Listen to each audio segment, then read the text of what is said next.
This one is English. This is English, right? Yes. Okay, thanks.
Yeah, this week.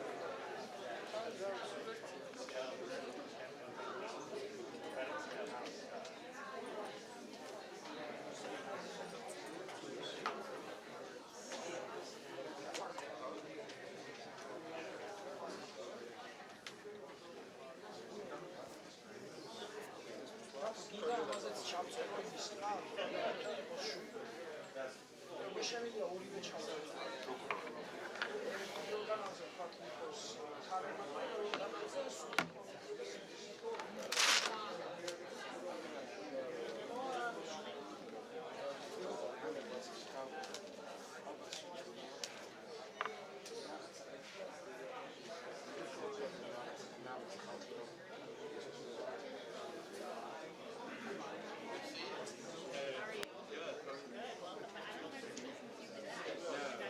Yeah.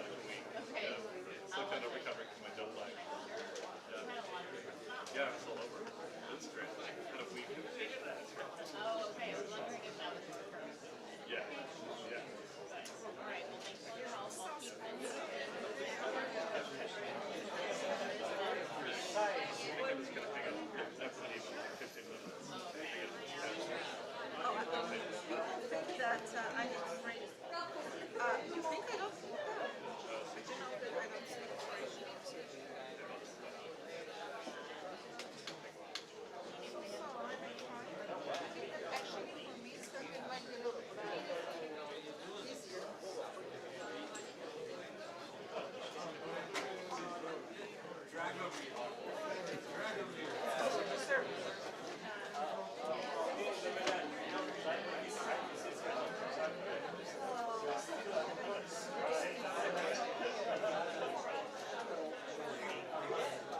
start.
So are you working for State Department?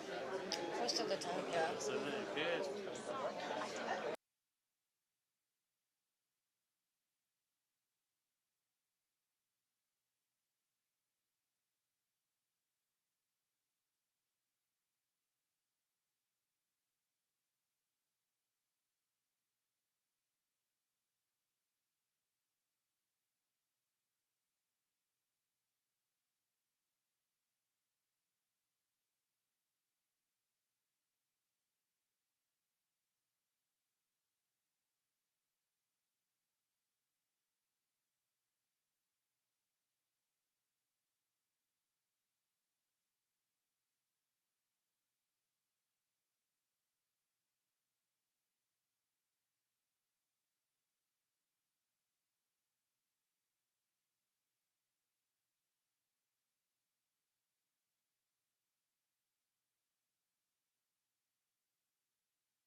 Ladies and gentlemen, the Prime Minister is running a few minutes late. The event will start shortly. Thank you for your patience.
Ladies and gentlemen, your attention please. Ladies and gentlemen. Oh, jeez. All right. I'll stand up here.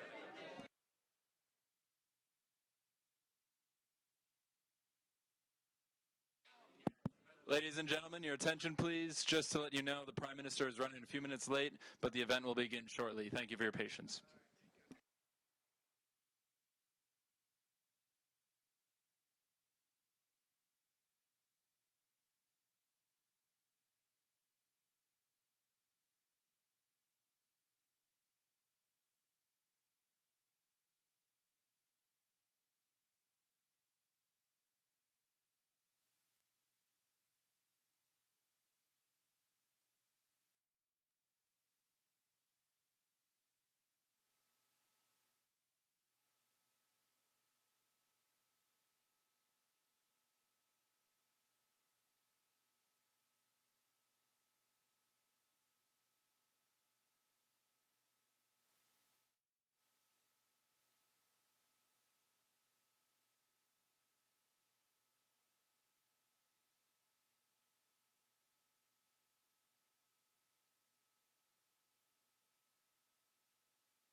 I'd like to welcome you all today for this discussion with a man who is the best-known figure in Montenegrin political history. Prime Minister Milo Djukanovic is a person. This is an audience of people who know their way around. They understand a lot about your history. I'm not going to introduce you now what Ambassador Bob Gelbart is. Let me just say a couple of things. This has been a venue for prime ministers in the last period. We've had the Prime Minister of Ukraine, of Moldova, and of Georgia, and now the Prime Minister of Montenegro. We don't like the events that are happening that are focusing such interest on Central and Eastern Europe, and of course also what impact there may be on the Balkans. But on the other hand, I think this sharpens a focus on the issues regarding Montenegro that go far beyond the borders of Montenegro. Since gaining independence from Serbia in 2006, Montenegro has committed itself to complete integration with the Euro-Atlantic community, and most importantly, to NATO. The Council has followed Montenegro's great progress with great interest. Even more importantly, the Obama administration has followed with great interest. And the reason the Prime Minister is a little bit late with us today is because the Vice President of the United States wanted to spend an extended period of time with him. And everyone in this room knows how loquacious the Vice President of the United States can be as well. As part of our long-term work on the Balkans, we've hosted numerous Balkan leaders, conducted a task force to Montenegro, and hosted a number of roundtables and strategy sessions on the region.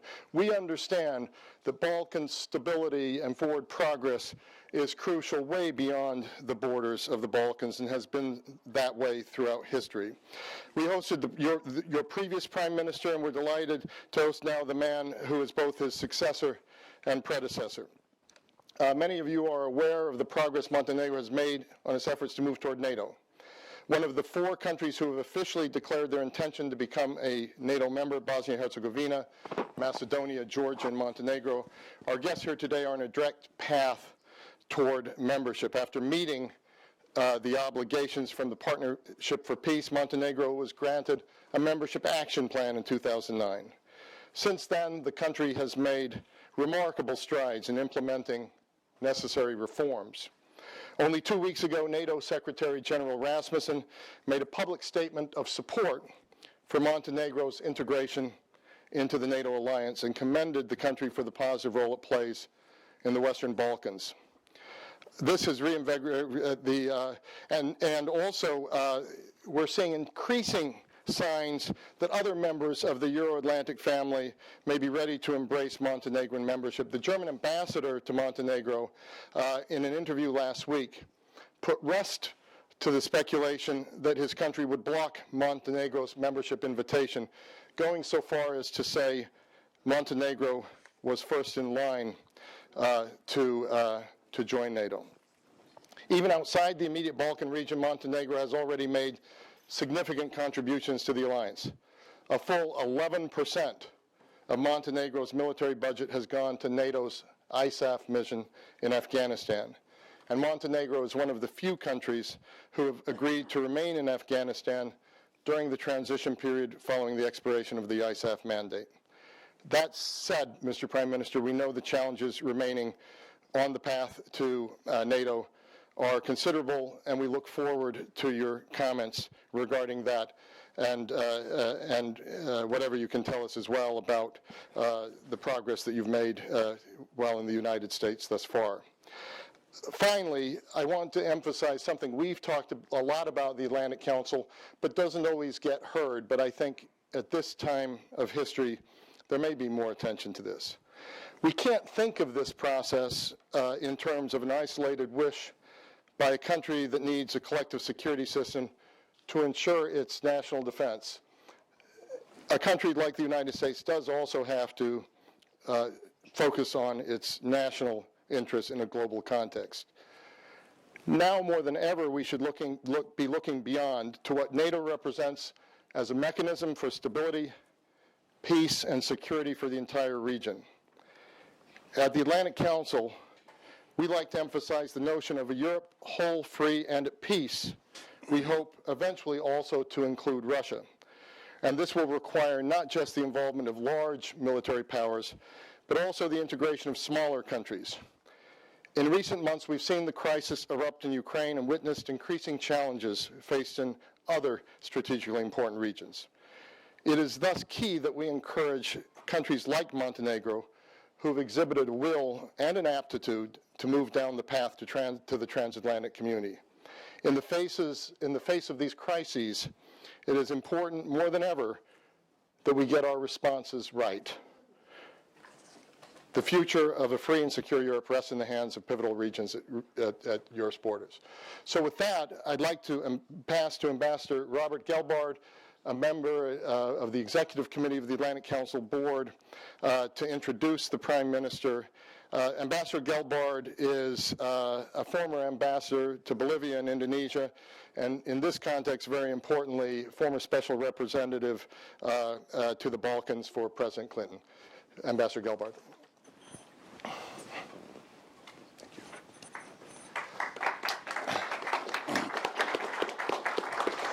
Good afternoon. It is an enormous pleasure and honor, privilege to welcome Prime Minister Milo Djukanovic to the Atlantic Council.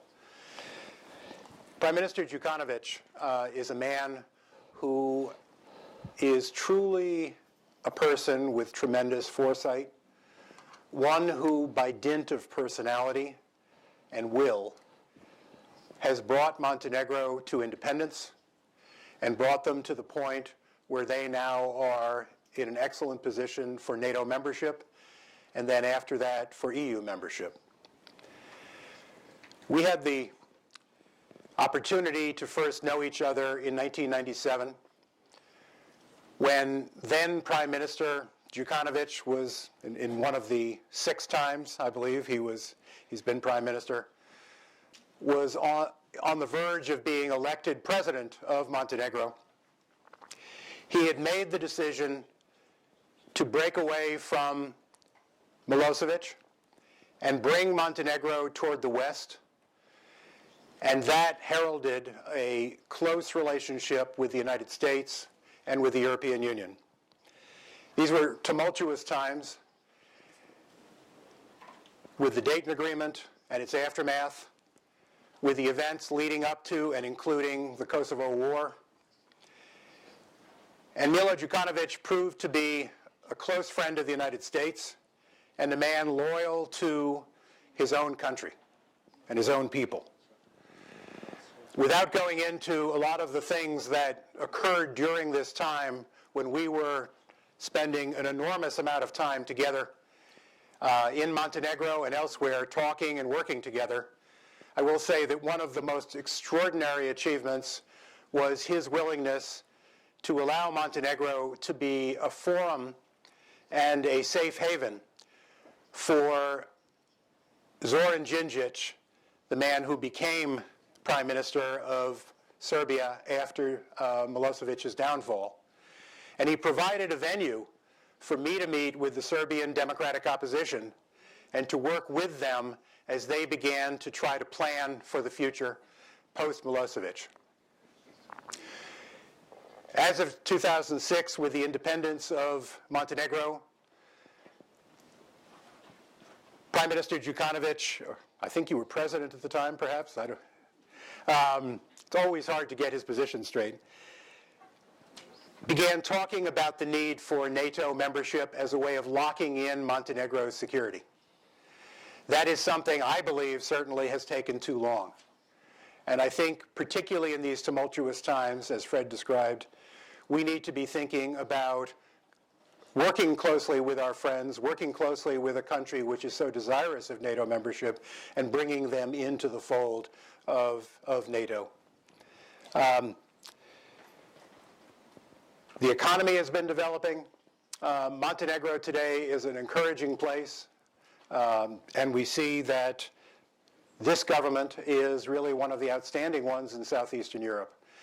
It is really an honor to have Prime Minister Djukanovic here at the Atlantic Council and in Washington, and welcome him here. Thank you very much.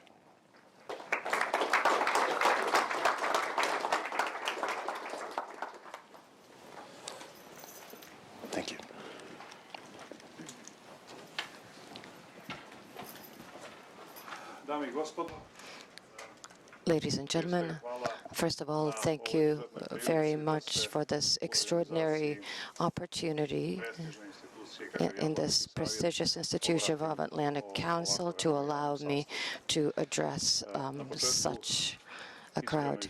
At the very beginning, I'd like to apologize profoundly for being late,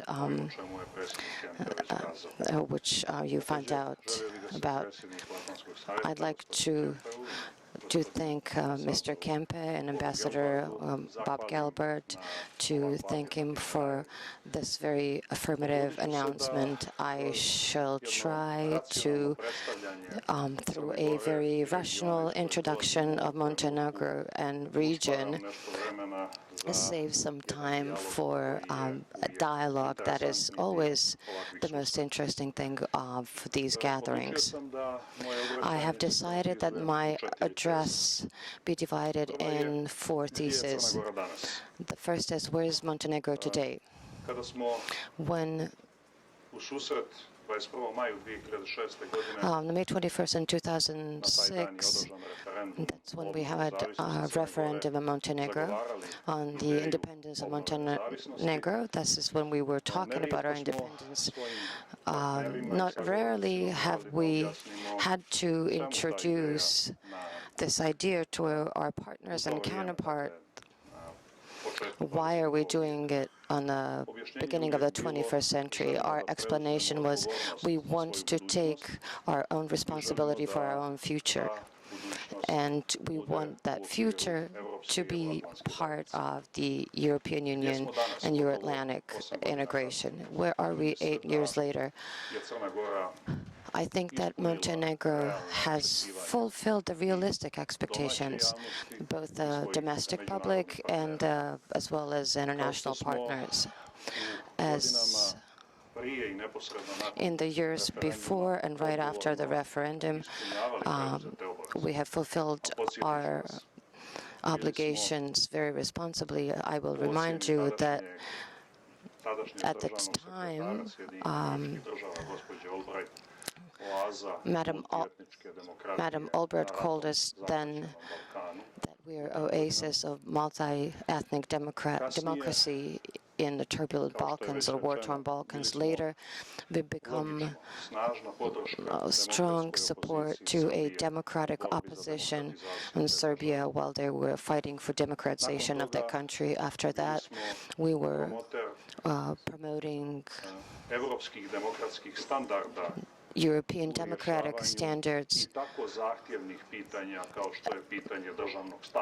in very delicate questions such as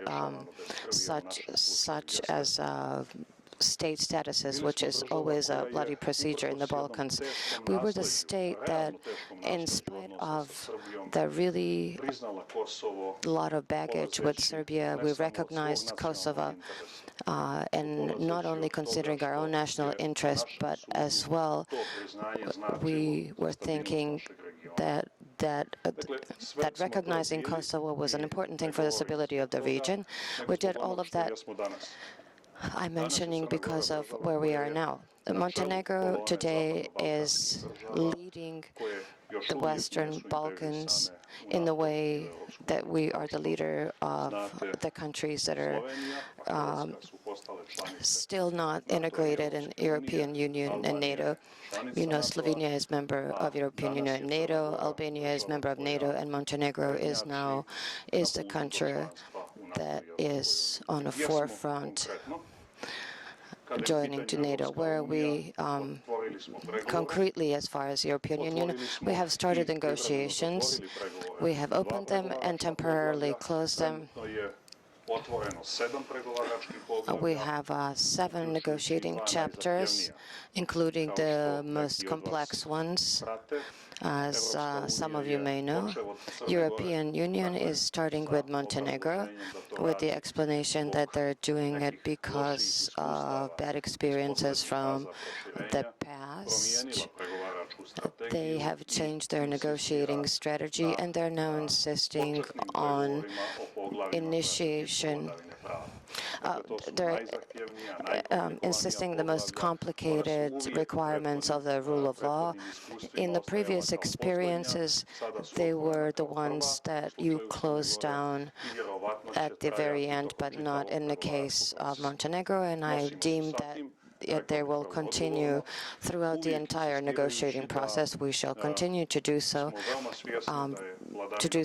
responsibly. We're aware that rule of law is one of the greatest challenges for our internal development, and we don't see it as an imperative given to us from the outside, but rather improving the quality of life of our citizens. We're working hard in our negotiating process with the European Union. As far as NATO, we have expectations that we are going to get invitation for membership from the summit in Wales. Somebody can say that is very ambitious. Since we just started in 2006, we are about to realize the fourth step of our MAP agreement. We had 4 priorities that NATO partners were asking for that came out through the rule of law, security reform, defense reform, and public support. Recently, I was in Brussels, and I presented the progress of my country, especially in those 4 items, and have to tell you that I came from Brussels with even more optimism, and I am expecting that Montenegro get the invitation from the summit.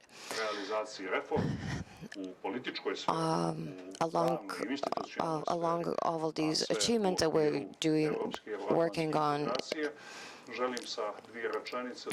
I'd like to tell you a couple of things. I'd also like to tell you that during the last few years that we recognized unused opportunities for economic development of Montenegro.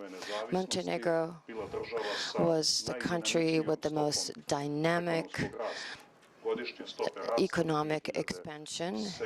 2007, 2008, it was between 8 and 9% growth, and then, of course, there was a crisis that was all over Europe as well as Montenegro. But I think even in those circumstances, I think we consolidated our public finances, and our percentage of our growth is 3% in 2013. We have serious projects in infrastructure, tourism, and food production. We are about to realize them. It is my opinion that Montenegro is really planning to be the most dynamic economy in this part of Europe. My optimism is covered by the investment capacities of the projects that I may refer to later in our conversation, should you be interested. For all these reasons, I'd like to believe that Montenegro continues to be the country of good news in the Balkans, and that it is a correct assessment that I gave that our 8-year experience, we have fulfilled our expectations of our Euro-Atlantic partners. My second thesis is referring to the region where we're situated. As many of you remember, that region not so far ago was on the top of the American agenda, or not only American politics, but global politics, so that the entire international community was struggling to find a way to the peace processes and stability. A few years after that, we have a serious progress. That progress was obvious in the way that all the countries of the region very clearly chose the course of Euro-Atlantic integrations. Those of you who remember ex-Yugoslavia before the 90s, you probably remember that at that time was not the case. The view from Yugoslavia was somewhat cross-eyed. It was sort of going both ways, east and west.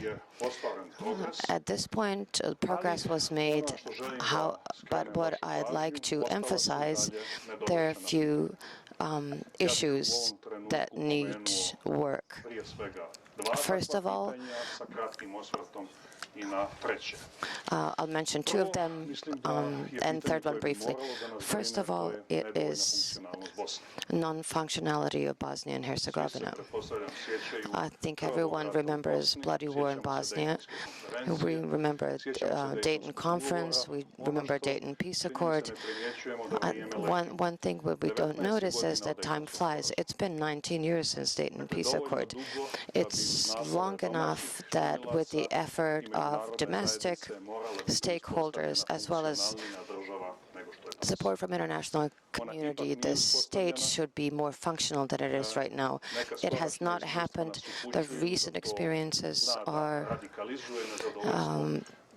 telling us that that could radicalize unsatisfaction of the domestic public, and they could be very destabilizing, not only in Bosnia, but as well as the region, considering how frail stability is in the rest of the region.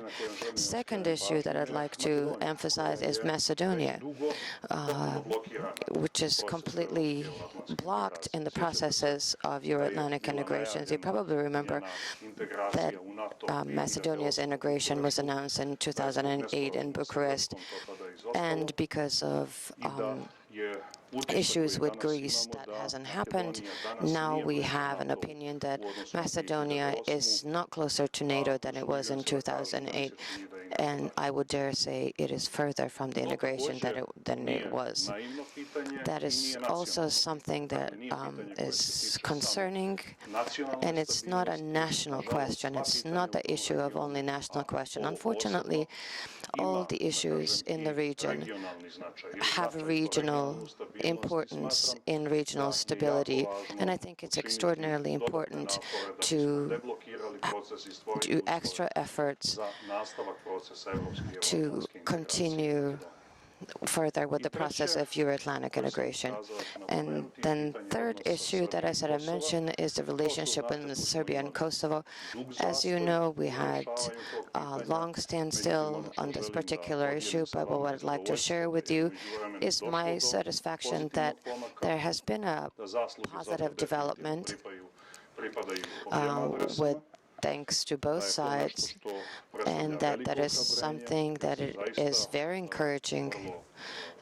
I am also very satisfied, very encouraged with the most recent development and the normalizations of the relationship between Belgrade and Pristina, and I believe that as long as they continue to go with the same tempo, I don't see a reason that it would not continue, as I've contacted people, the authorities on both sides, and people who are probably going to be in the new government of Serbia. And I am pretty assured that this process is going to be going in a positive way. My third thesis, or my third line, it's the future of the region in the context of European future. I think that Ukrainian crisis has been a warning for all of us that we were cheering too early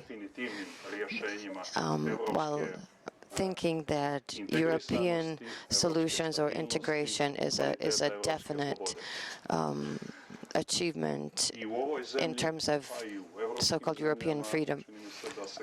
In this country, and as well as in other countries, there was this dominance dominant preoccupation with other eastern places, which is very important.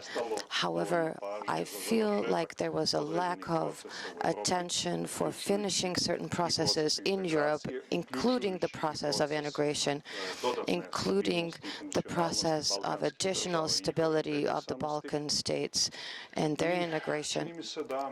And I think that this reminder is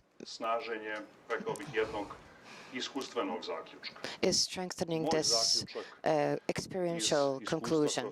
My experiential conclusion in the Western Balkans is that key question of this region is the question of security and stability. From that problem, from that issues, come out other problems as in the economic or lack of economic development, and then from there, all the other things, crime, corruption, violence. So we must have to go to the key problem, to the core problem. I think there's stability equals integration. There is no European stability without stability of the Balkans. That is a job that has to be done. Unfortunately, it hasn't been done. And please allow me to notice, not because I'm here in Washington and not because I speak before you, but just with great respect to the facts, and I'm sure that Ambassador Gelbart could be my witness. That process in the Western Balkans was going very well and a good pace, while there were international community efforts that were led by United States. The moment that U.S. attention was moved elsewhere, the questions were not resolved. Meanwhile, they got complicated, but that doesn't lessen the importance of this conclusion. International community led by United States has to renew the effort to finish resolving these issues in the Balkans and have stronger stability of the Balkans and stronger stability of Europe and strengthened Euro-Atlantic partnership. I am convinced that that could only happen through integration. I am convinced the Ukrainian crisis cannot be the reason to marginalize enlargement processes. On the contrary, anyone who is following European security and politics will see the connection between the Ukrainian crisis and the efforts on destabilization of the Balkans. The Balkans is another front lines where you have opposing pro-NATO and anti-NATO politics. And now when we're talking about Syria, Iran, Ukrainian, they see as the encouragement for anti-NATO politics, then we have to have additional concern for stability and future of the Western Balkans, as well as the credibility of NATO. But I think that signal from Ukraine has to be seen in the right way and move into the further integrations with great courage and gusto. Montenegro could be the first next member of NATO and could serve NATO to formulate his response to Ukraine, but it is not up to me to judge whether or not Montenegro fulfilled all the conditions. I am counting on unbiased and objective decision of NATO, and I believe that Montenegro will get that satisfaction in the summit in Wales. I am very happy to be in the United States again, and I had wonderful conversations and meetings yesterday in the State Department, today in the White House. It is my pleasure to say that all of my American counterparts have understood these messages very well, the same messages that I've shared with you tonight.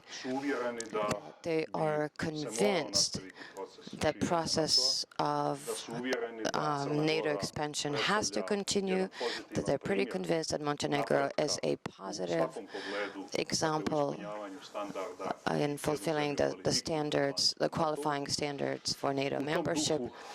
In that same spirit of partnership and trust, that was something that is the same for all these meetings that I had, including the meeting with Vice President Biden,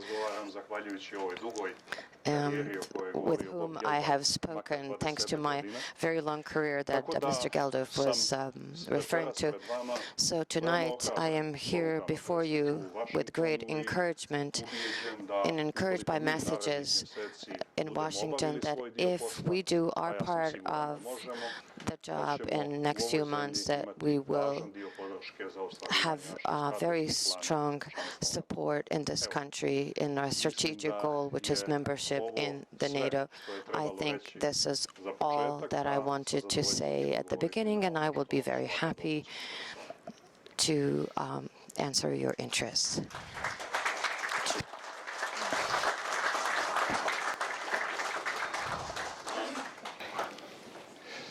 Mr. Prime Minister, thank you so much.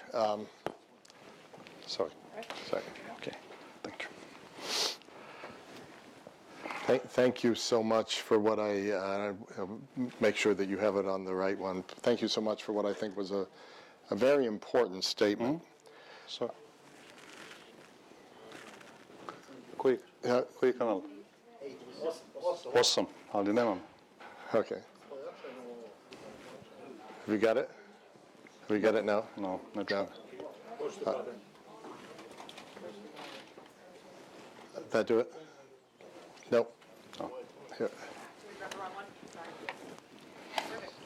That should be. Okay. Sada čujem. Okay. So, Mr. Prime Minister, thank you for what I think was a very important statement. I want to focus particularly on your third thesis. For a question, I may ask 1 or 2 questions. I know you're short on time. We'll see if we get to the audience. Ukraine has been a wake-up call, you said, for all those who are cheering too early. You talked about the Western lack of attention to completing further integration. You said there's no European stability without stability in the Balkans. Stability equals integration. How concrete have you seen the change of mood off of Ukraine? And what do you think this has shifted, both in your thinking and your own country, but also the thinking that you experience in the White House and in general in the European Union? Kao što sam kazao, as I have said, it's my impression that we cheered too early, that the job at the Atlantic Alliance has been finished. We overestimated the responsibility and the pace of maturing of, I dare say, of many in that part of the world, starting from Moscow, over a short period of just 25 years since the fall of the Berlin Wall. Of course, I have registered progress, and I'm pleased with every step that happens, positive step that happens in bilateral relations between U.S. and Russia, or NATO and Russia. But we have, I think, overestimated the pace of maturing, and Ukraine has been a wake-up call that additional efforts must be made to establish better understanding in the interest, firstly, of European and then global stability. How has this been reflected on Montenegro? I dare say that people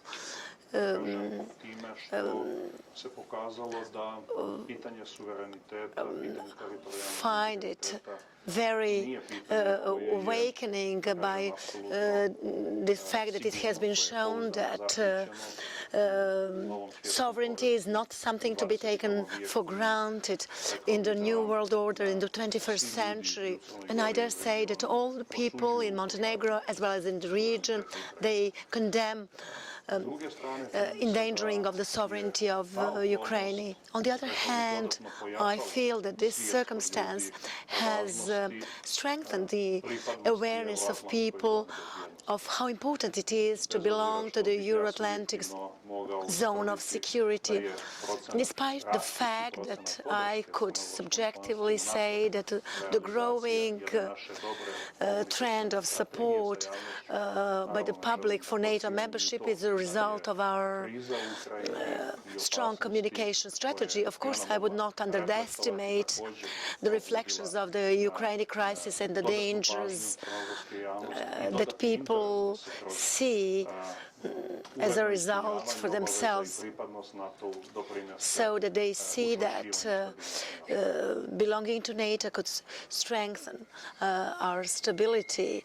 An increasing number of people is becoming aware of this. I'll come back to that in a second. Let me ask you one question about your White House meeting. You seem to have come away from your meeting with Vice President Biden more optimistic about your membership prospects in Cardiff. Is that so? And what can you share with us from your conversation, what you're at liberty to share with us of your conversation in that respect?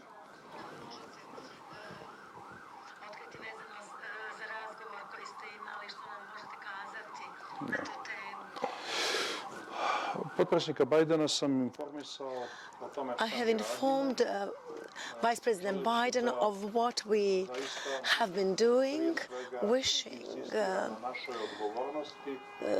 seeing that he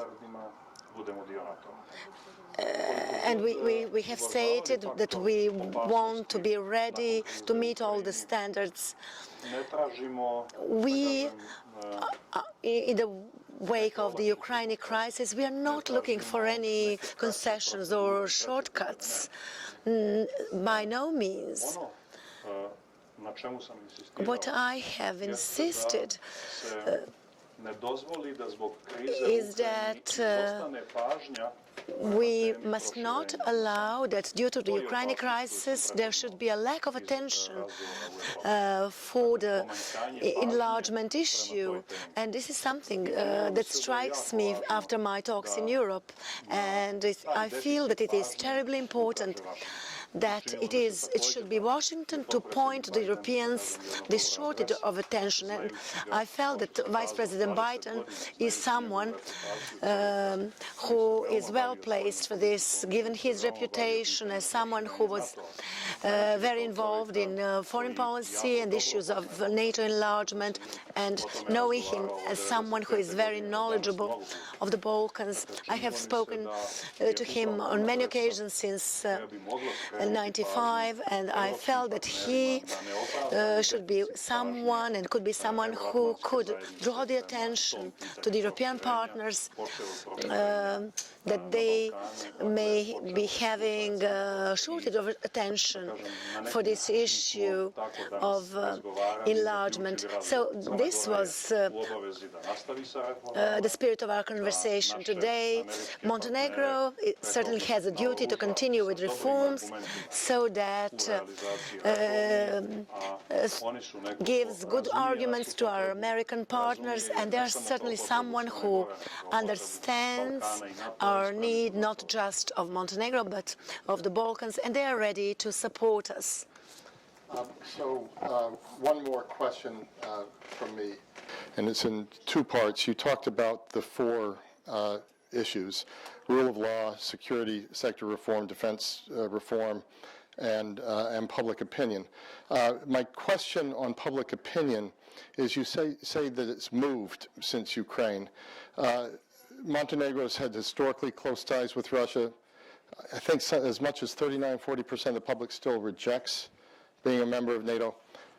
First question is, how do you foresee, how do you see you can overcome this political divide with as concrete answer as possible?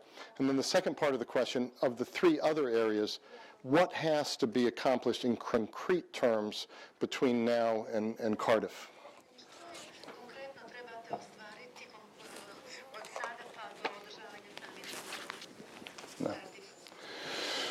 Naravno, čak I kada bi htjeli od svoje istorije ne možemo Even pobjeći. if we wanted, we cannot escape our history. It is not just history of Montenegro. And history is a witness of significant presence of Russia in that region, significant traces of that centuries-old cooperation in the minds of the people. And still, this in no way reduces the right to make a choice for this generation. And this generation has said, we want to be part of the European Union and of NATO. And we have never tried to hide this from anyone. I wish to tell you that very openly I spoke of this several years ago with the then President of Russia, Mr. Putin. We want to be part of NATO, we want to be part of EU, and this is our path. And we are ready to responsibly meet all the requirements, all the standards. This is not an easy process. What was his response? Što je bio njegov odgovor? Njegov odgovor je bio, His vaše response je pravo was, da birate svoj put. it's your right to choose your path. I hope that you have made a wise choice, and that's where that ended. I know that it would be profitable for me if I were to say now that at that meeting or afterwards I suffered some direct reproach. No. But I wish to say that regardless of that dialogue, I'm well aware, and I wish to share this with you, governments that go down this path are governments that are walking on the brink. We are aware that a large part of the public is not ready to immediately understand that path. I was president of the state of Montenegro in 1999 when NATO was bombing Federal Republic of Yugoslavia, and Montenegro was part of that country. So I followed up close the making of the conflict between Milosevic and NATO. I tried to help him avoid that conflict. He would not hear my arguments. After NATO declared the war, I said, no, this is not our war. This is private war of Slobodan Milosevic, with the assistance of which he wants to homogenize the public at home in order to strengthen his hold on power. Do you think that that was an easy statement? And I'm telling you today, after 15 years, at that time, 80% of people in Montenegro thought me a traitor. He thought that I betrayed a patriotic duty. I never thought, either then or now, that my duty is to follow public opinion, but that I thought that someone with a mandate, my duty is to create public opinion.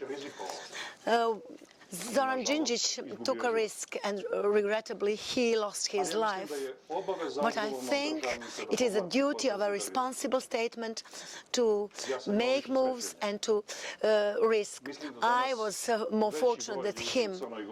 I think that today more than 50% of people of Montenegro know that what I did in '99 was not treason, but a responsible attitude towards the country.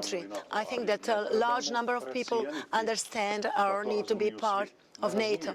But we must not overestimate the fact that not everybody understands this. This is connected with a process of emancipation, and this process will, let's be optimistic, take decades. And aside from that, if you can just mention one thing in the other three reforms that you think is most important, one concrete aspect that seems to be of most concern either to the United States or other NATO partners.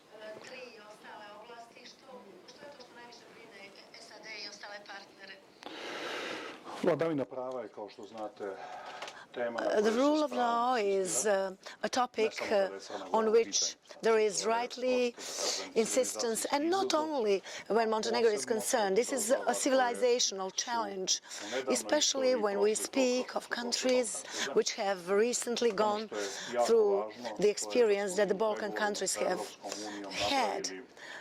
Something which is very important is that together with the EU, we've come up with very good quality action plans, that we have a very close monitoring.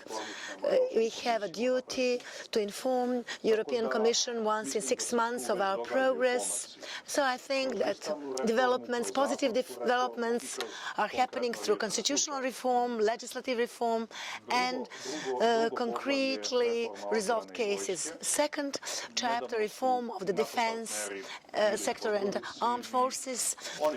NATO partners have recently been to Podgorica, and they have said that there are no problems with this field and that Montenegro is already qualified for the membership. The third issue is the issue of support of the public for NATO membership. At this moment, we stand, according to most recent opinion poll, at 46% of support for NATO membership. We know from experience of other countries that this is something that grows after the country receives invitation. And fourth area, reform of the security sector. It was further made importance. The importance was placed on this, particularly by NATO, given that this is a country which has a tradition of ties with Russia, given that there is a duty of each member state to be very careful in protecting all knowledge from Russia. And I think that there are no problems which could slow down our integration in this regard either. We are working closely with our NATO partners to address this issue. We've run out of time. I have time for one question, please. Yeah, please.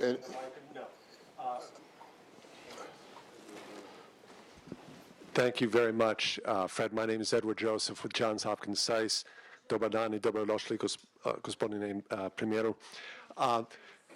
Može na engleskom, ne engleskom. Može lakše i brže. You said in your remarks that the crisis in Ukraine has only increased the need for enlargement in the Balkans. And then you just stated earlier that in your last meeting with President Putin, he said, look, choose your own path. My question for you is, do you think this crisis in Ukraine has changed Russia's posture towards the Balkans? In particular, I'm thinking of the credit that Mr. Dodik recently got in the amount of 70 million euros from Moscow, with the promise of 230 million more, and the implications of that for Bosnia's NATO membership. Thank you very much. Izvolite. I really relate to you the content of my discussion with President Putin, but I also told you in my introduction, I am well aware of the aggressive stance of Russia in our region, and that is being strongly felt in Montenegro. Why?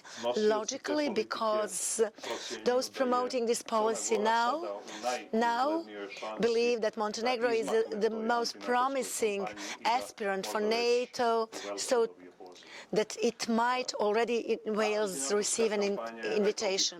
So this anti-NATO campaign in the Balkans is being veiled very skillfully. It is not happening with the heading "We are operating against NATO," but you need not be an expert to become aware what this is about. So this anti-NATO campaign is underway in Montenegro. Montenegro is in the focus of Russia's attention, but despite this, we know what is our choice, why this is our choice, and we staunchly want to go down this path and to become a member state of NATO. I am confident that this anti-NATO campaign will not come to a halt, but that it is going to be strengthened. Therefore, I think that this is not a good logic. If you don't get an invitation in Wales, there will be another summit. There is time. That is all true. We need to fulfill our obligations, our duties, but I think that it makes every sense to do something sooner rather than later if you have to do that. So I think that we we should not allow this anti-NATO campaign to be further strengthened. I think that a clear response should be sent despite the crisis. NATO is expanding. Montenegro is most ready. If someone else, like Macedonia or Georgia, are also ready, fine. But Montenegro, in our conviction, is most ready. Let's see whether it is sufficiently ready in order to receive an invitation from the Wales summit. Thank you, Mr. Prime Minister. I know you have to rush to another appointment. Before I thank you, let me just say two things. First of all, if you could remain seated while the Prime Minister is escorted out so he can get quickly to where he needs to go. The second is the Atlantic Council has been around for more than 50 years, and NATO has been a defensive alliance for all that time. We are working as hard as we can at the Atlantic Council to integrate Russia, to work with Russia, and to take things forward in Russia for a Europe whole and free and at peace also with Russia. We will continue to send the message that this is a defensive alliance that is open to new members. We salute your courage, we salute your leadership, and thank you so much for taking your time here for this very powerful statement and these very forthright answers to questions and answers. Thank you so much, Mr. Prime Minister.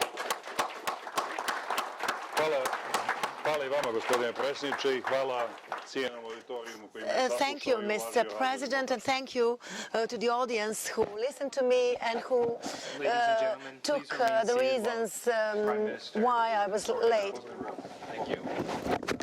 Srđa,